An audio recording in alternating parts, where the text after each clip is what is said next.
বিসমিল্লাহির রহমানির রহিম তিলকা রুসুল ফাদ্দালনা বা'দাহুম আলা বা'দ।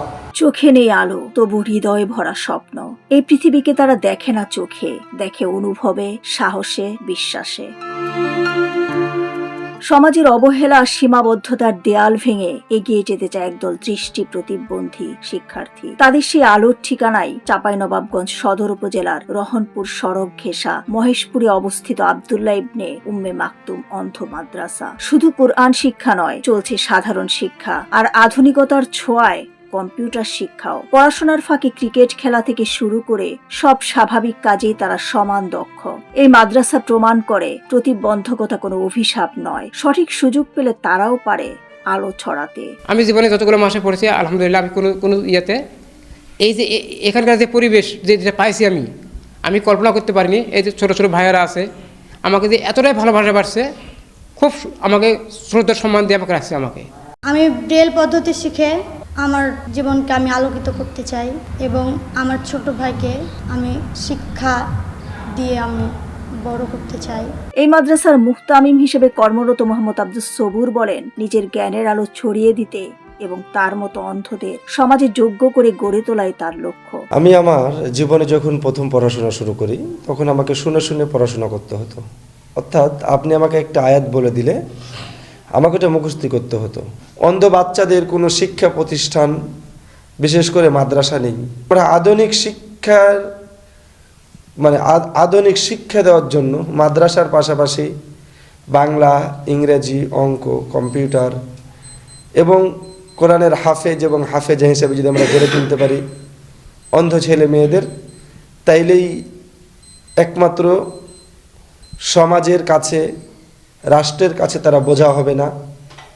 তারা ভিক্ষার হাত থেকে বেঁচে অন্তত তারা ছোট্ট ছোট্ট করে কর্মসংস্থান করতে পারবে। শিক্ষার্থীরা শুধু ধর্মীয় নয়, সাধারণ শিক্ষাতেও এগিয়ে যাচ্ছে বলে জানান শিক্ষক হাফেজ মোহাম্মদ আমিনুল ইসলাম। 1 বছর ধরে প্রাথমিক অবস্থায় যখন থেকে প্রতিষ্ঠানটি চালু হয় তখন থেকেই আমি এখানে আছি। বাচ্চাদেরকে পাশাপাশি হেফজ করাচ্ছি। এখন হেফজ ছাত্র আসলে কম, কিন্তু আস্তে আস্তে তারা গড়ে উঠছে। তাদেরকে আমি হাতে কলমে হেফজ করার চেষ্টা করছি। বছরে প্রায় 60 লাখ টাকা খরচ হয় জানিয়ে বিত্তবানদের এগিয়ে আসার আহ্বান জানান মাদ্রাসা কর্তৃপক্ষ।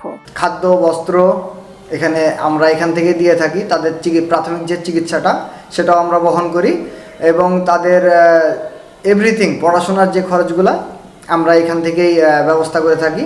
অন্ধদের আলোকিত করতে এবং পরকালের শান্তির আশায় ব্যতিক্রমী মাদ্রাসা বললেন মাদ্রাসা প্রতিষ্ঠাতা।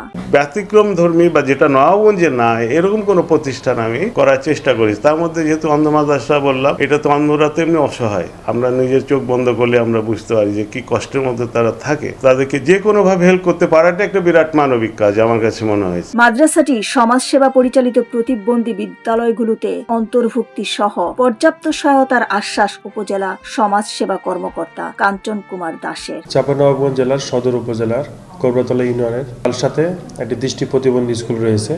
এই দৃষ্টি প্রতিবন্ধী স্কুলে বিভিন্ন ধরনের বিভিন্ন শ্রেণীর শিক্ষার্থীরা এখানে পাঠদান সেবা নেয় এবং আমরা যতটুকু জেনেছি যে এই প্রতিষ্ঠানটি খুবই ভালো। তো প্রতিষ্ঠানটি নিবন্ধন না হওয়ার কারণে তারা বিভিন্ন সুযোগ সুবিধা থেকে বঞ্চিত রয়েছে।